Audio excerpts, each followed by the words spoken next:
Give us 3 tips on managing or finding the perfect employee. Like from what you know now, if someone's like, okay, I want to get an employee, maybe I don't want to get a warehouse, but I want to get an employee, I want to start training somebody. What are 3 tips you can give those people? Honestly, I think anybody is trainable and anything can be trained. You can go to school for 12 years and be a brain surgeon. It's not like someone was just born knowing how to operate on someone's brain. Anything can be trained. But if I were to pick 3 things, I would say number 1, attention to detail is very important.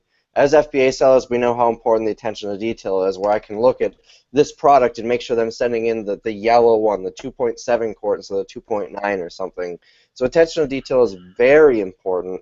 Willingness to learn new processes is also very important. A lot of people are stuck in their old ways and they're stubborn about it. If you're willing to be open to learning new processes, I think that is a huge plus for an employee.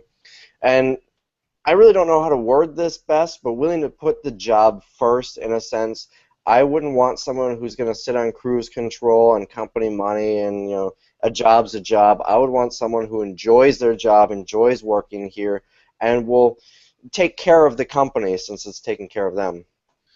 So would the smartest thing be to do some sort of like salary plus commission? Have you thought about these pay structures maybe in a year from now, what you're going to do to keep people very motivated?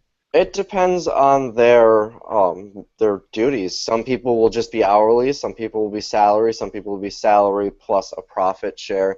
But I have added certain perks that are really going to, keep morale up. For example, I keep a refrigerator in my break room completely stocked with soda, water, Gatorade, and it's free for the employees to grab at any time. As much What about Monsters?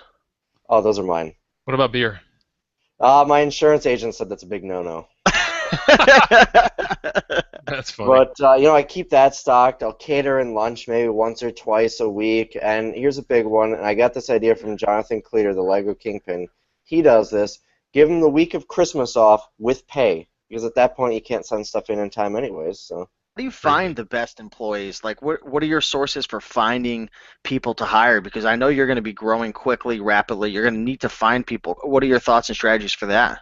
Well, I just hired an HR consultant, and I asked those exact same questions, and let's see if I still have my notes here. She said Craigslist was a big no-no. She said you do not want to hire someone on Craigslist. She told me to check out websites like Indeed or ZipRecruiter, and she gave me a couple of local ones.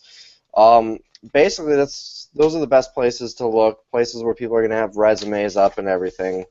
Craigslist is going to be a lot of people who really don't care. Talk about these employees and everything. At what point do you realize like someone might not be coachable? Have you come into that situation yet?